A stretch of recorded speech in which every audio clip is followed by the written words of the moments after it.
نحمده ونصلي على رسوله الكريم اللهم صل على سيدنا ومولانا محمد النبي الأمي وعلى آله وأصحابه وبارك وسلم۔ میرے معزز خواتین و حضرات، جس آیت کے بارے میں کل بات ہو رہی تھی، جس میں ازواج مطہرات کے لیے 5 ہدایات تھیں، اسی آیت کا آخری حصہ انما یرید اللہ لیذہب عنکم الرجس اہل البیت ویطہرکم تطہیرا۔ اے اہل بیت، اللہ رب العزت چاہتے ہیں کہ تم سے گندگی کو دور کریں اور تمہیں پاک صاف رکھیں۔ اس آیت میں اہل بیت کا لفظ آیا ہے۔ اہل بیت کا مصداق کون ہے؟ اہل سنت والجماعت کا اجماعی عقیدہ ہے کہ اہل بیت میں پہلے پیغمبر کی بیوییں، نمبر 2 پھر پیغمبر کی اولاد، نمبر 3 پھر اولاد کی اولاد، نمبر 4 پھر داماد شامل ہیں۔ اہل بیت کا سب سے پہلا مصداق ازواج مطہرات ہیں۔ یہ جو آیت کریمہ ہے، یہ ازواج مطہرات کے حق میں ہی نازل ہوئی، اس لیے اس سے اول مصداق کسی اور کو نکالنا یہ سینہ زوری ہوگی۔ آپ اس آیت کے ما قبل اور ما بعد کو دیکھیں کہ اس سے پہلے مضمون کیا ہے، اس کے بعد مضامین کیا ہے۔ یا نساء النبی من یأتی منکن، یہ خطاب حضور صلی اللہ علیہ وسلم کی بیویوں کو ہے، اور اس کے بعد یا نساء النبی لستن کاحد من النساء، یہ خطاب بھی حضور علیہ السلام کی ازواج کو ہے۔ پھر اسی آیت میں وَاذْكُرْنَ مَا يُتْلَى فِي بُيُوتِكُنَّ، یہ خطاب بھی آپ علیہ السلام کی بیویوں کے ہیں۔ تو اس آیت سے پہلے اور بعد میں ازواج مطہرات کا تذکرہ چل رہا ہے، انہی کو خطاب ہو رہا ہے۔ تو ان آیات کے درمیانی جو آیت ہے وہاں اس سے مراد بھی ازواج مطہرات ہی ہیں۔ اس لیے اہل بیت کا مصداق یعنی مصداق اول وہ ازواج مطہرات امہات المؤمنین ہیں۔ اہل بیت کا اگر ہم لغوی مفہوم بھی دیکھیں اور تلاش کریں، تب بھی اس سے پیغمبر کی بیویاں ہی مراد ہیں۔ لفظ اہل بیت، اس میں جو لفظ بیت ہے، بیت کا معنی کیا ہے، کسے کہتے ہیں؟ آپ لغت کی کتابیں اٹھا کے دیکھیں، باتا یبیت بیتن، رات گزارنا۔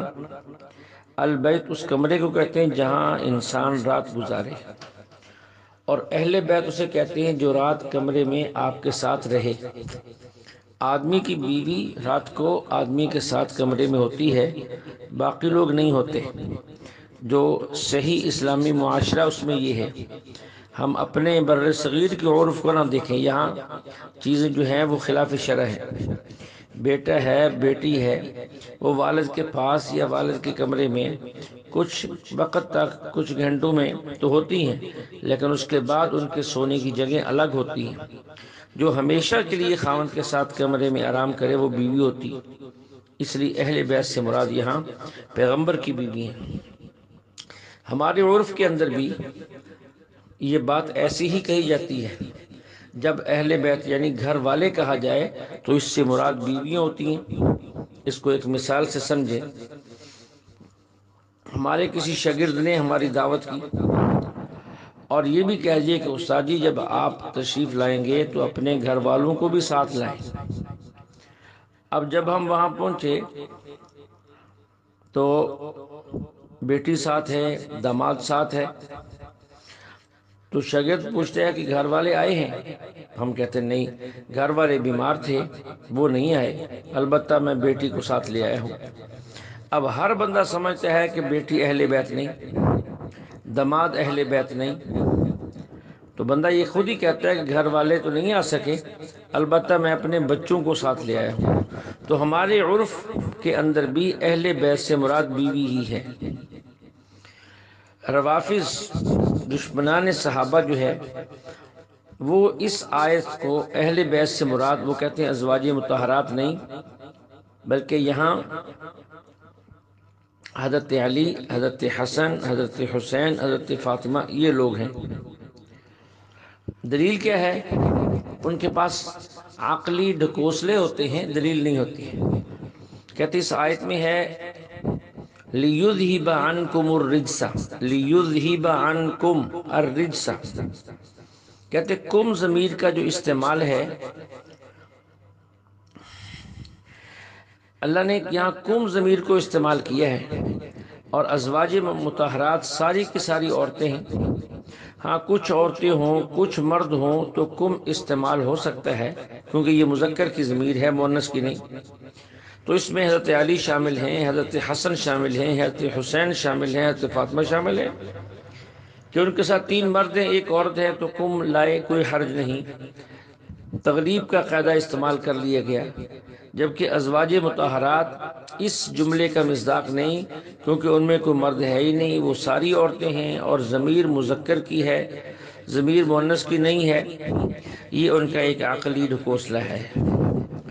تو اب اس بات کو سمجھیں، اس کا جواب تو خود قرآن پاک کے اندر موجود ہے۔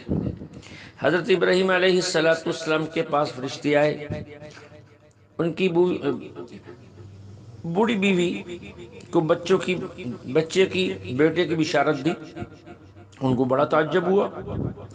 فرشتوں نے کہا اتعجبین من امر اللہ رحمت اللہ وبرکاتہ علیکم اہل البیت، کیا آپ اللہ کے حکم پر تعجب کر رہی ہیں؟ اے اہل بیت، تم پر اللہ تعالیٰ رحمتیں اور برکتیں نازل کرے۔ اب دیکھو یہاں تنہا ابراہیم علیہ السلام کی بیوی ہے، تو فرشتوں نے ان کے لیے بھی کم کی ضمیر استعمال کی ہے، جسے دلیل بنا کر روافض جو ہے ازواج مطہرات کو نکالنا چاہتے تھے۔ تو کم ضمیر کی جو اصل وضع ہے وہ واقعتاً مردوں کے لیے، اس میں کوئی شبہ نہیں، لیکن جب ایسے صیغے استعمال ہوں جس میں سلام وغیرہ ہو، تو اس قسم کے صیغوں میں کم کا لفظ عورتوں کے لیے بھی استعمال ہوتا ہے۔ اب دیکھو اس آیت میں جو میں نے ابھی پڑھی ہے اتعجبین من امر اللہ، یہاں تو صرف ایک بیوی پر کم کا اطلاق ہو رہا ہے، اور وہاں تو حضور علیہ السلام کی 9 بیویاں ہیں، ان پر کم کا لفظ استعمال ہو رہا ہے۔ ایک بیوی کے لیے جمع مذکر کی ضمیر لائی جا رہی ہے، اور وہاں تو واقعتاً 9 بیویاں ہیں جو جمع ہیں۔ اور دوسری بات یہ سمجھیں، جب ہم یہ کہتے ہیں کہ اہل بیت کا اولین مصداق پیغمبر کی بیویاں ہیں، تو اس کا یہ مطلب نہیں کہ ہم حضور علیہ السلام کے دامادوں کو، نواسوں کو اس سے خارج کرتے ہیں، قطعاً نہیں، بلکہ ان کو بھی اہل بیت میں شامل کرتے ہیں، کیونکہ ہم جیسے ہم قرآن کو مانتے ہیں، ایسے ہم حدیث رسول کو بھی مانتے ہیں۔ حدیث رسول کے اندر وہ جو روایت ہے کہ آپ علیہ السلام حضرت علی کو لائے، حضرت حسن حسین کو لائے، فاطمہ کو لائے، چادر کے اندر چھپایا، اور آپ نے فرمایا ہؤلاء اہل بیتی، یہ میرے اہل بیت ہیں۔ تو اس حدیث کی وجہ سے ہم نے ان لوگوں کو بھی اہل بیت مانا، اور قرآن کی اس آیت کی وجہ سے ہم نے ازواج مطہرات کو بھی اہل بیت مانا۔ ہم قرآن بھی مانتے ہیں، حدیث بھی مانتے ہیں۔ جو قرآن کا انکار کرے اس کا تعلق بھی اسلام سے ختم ہوتا ہے، اور جو حدیث سے انکار کرے اس کا تعلق جو ہے وہ بھی اسلام سے ختم ہو جاتا ہے۔ اس لیے قرآن کی اس آیت سے ہم ازواج مطہرات کو اہل بیت تسلیم کرتے ہیں، حدیث رسول کی وجہ سے ہم ان لوگوں کو اہل بیت تسلیم کرتے ہیں جس میں حضرت علی بھی شامل ہیں، حضرت حسن بھی شامل ہیں، حضرت حسین بھی شامل ہیں، حضرت فاطمہ رضی اللہ عنہم اجمعین، یہ سب شامل ہیں۔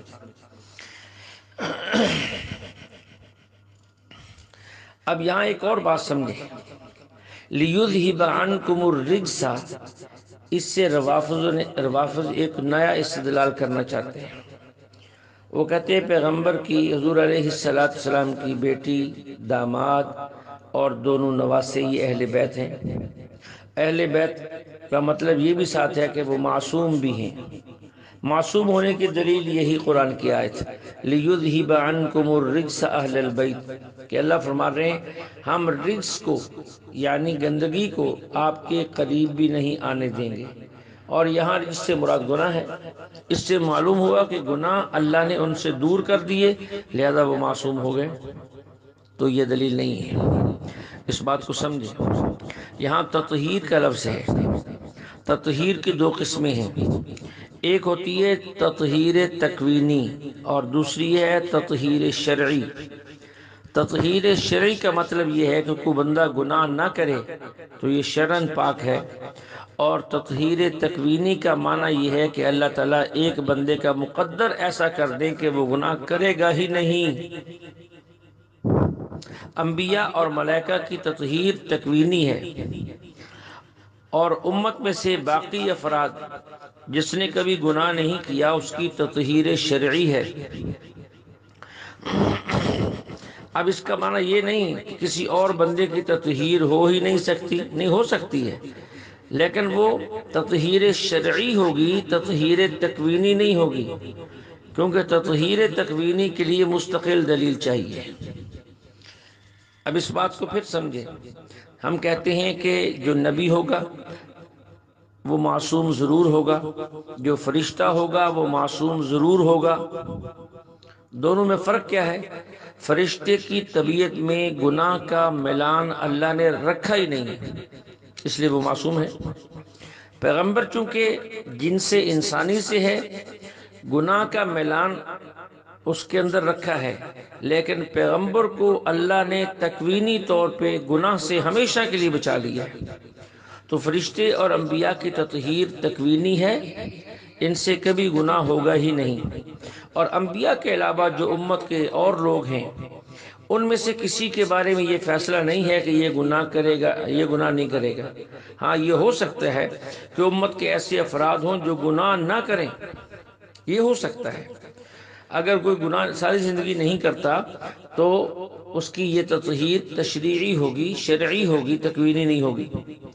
معصوم کا معنی یہ نہیں ہے کہ بندہ گناہ نہ کرے، بلکہ معصوم کا معنی یہ ہے کہ اللہ اس کو تمام گناہوں سے بچائے رکھیں، پاک صاف رکھیں۔ تو یہ ہو سکتا ہے کوئی امتی بندہ ہو اور گناہ نہ کرے، تو یہ عصمت نبوت اور عصمت انبیاء کے خلاف نہیں ہے۔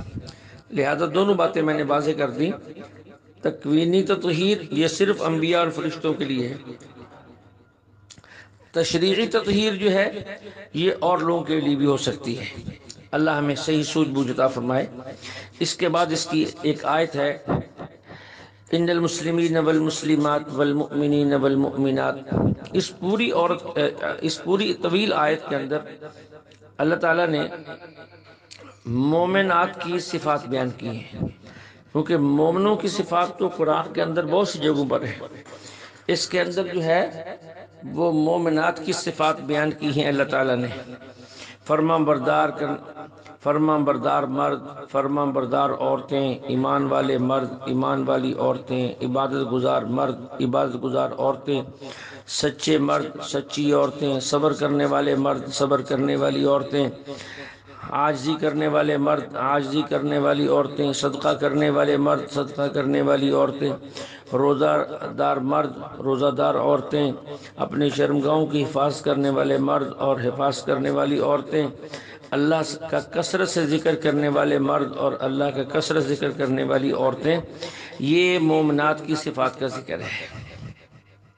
قرآن مقدس میں اکثر مقامات پر جب بھی مخاطب کیا گیا ہے تو مردوں کو کیا گیا ہے، حالانکہ عورتیں بھی شریعت کی مکلف ہیں۔ اسی بنا پر بعض صحابیات نے حضور صلی اللہ علیہ وسلم سے آ کر عرض کی، یا رسول اللہ ہمیں تو ڈر لگتا ہے، خوف آ رہا ہے کہ ہماری عبادت اللہ کے قبول ہی نہ ہو، کیونکہ ہمیں اللہ نے کبھی قرآن میں خطاب ہی نہیں کیا اور نہ براہ راست ہمیں کوئی حکم دیا ہے، مردوں کو ہی خطاب ہوتا ہے، انہیں ہی حکم ہوتا ہے۔ تو اس پر یہ آیت نازل ہوئی جس کے اندر مردوں کے ساتھ ساتھ ان تمام صفات کے اندر عورتوں کا ذکر بھی کیا گیا ہے۔ اس آیت کا جو آخری حصہ تھا وَالذَّاكِرِينَ اللَّهَ كَثِيرًا، وَالذَّاكِرِينَ اللَّهَ كَثِيرًا کا مطلب سمجھیں کہ اللہ تعالیٰ کا ہم سے جو مطالبہ ہے وہ صرف ذکر کا نہیں ہے کہ تم میرا ذکر کرو، بلکہ اللہ کا مطالبہ یہ ہے کثرت سے ذکر کرو۔ وَالذَّاكِرِينَ اللَّهَ كَثِيرًا وَالذَّاكِرَاتِ، اللہ کا کثرت سے ذکر کرنے والے مرد، اللہ کا کثرت سے ذکر کرنے والی عورتیں۔ اس لیے ہم میں سے خواہ کوئی کسی مقام پر پہنچ جائے، عالم بن جائے، مفتی بن جائے، فقیہ بن جائے، کچھ بھی بن جائے، اللہ کے ذکر سے، اللہ کا ذکر اسے نہیں چھوڑنا چاہیے، اللہ کے ذکر کا اہتمام کرنا چاہیے۔ یہ بات عام طور پہ ہمارے اندر سستی پائی جاتی ہے، خصوصاً ہمارے اہل علم میں، کہ میں نے مطالعہ کرنا ہے، میں نے پڑھانا ہے، یہ ہے، تو اس قسم کے بہانوں سے ہم ذکر اللہ میں سست ہیں، یہ بہت کم کرتے ہیں۔ نہیں، اللہ کا مطالبہ ہے ہم کثرت سے ذکر کریں۔ آپ کثرت سے ذکر کر کے دیکھیں، اس سے وہ کام جو مشکل تھے آسان ہو جائیں گے۔ جس کام کے لیے ہمارا 3 گھنٹے لگتے تھے، اس ذکر کی برکت سے وہ کام آدھے گھنٹے میں ہو جائے گا۔ آپ اس کا تجربہ کر کے دیکھیں، آپ کو جو ہے اس کا تجربہ ہو جائے گا اور بات بالکل واضح ہو جائے گی۔ اللہ جل شانہ سے دعا ہے اللہ ہمیں کلام مقدس کو سمجھنے کی توفیق عطا فرمائے۔ وآخر دعوانا الحمدللہ رب العالمین۔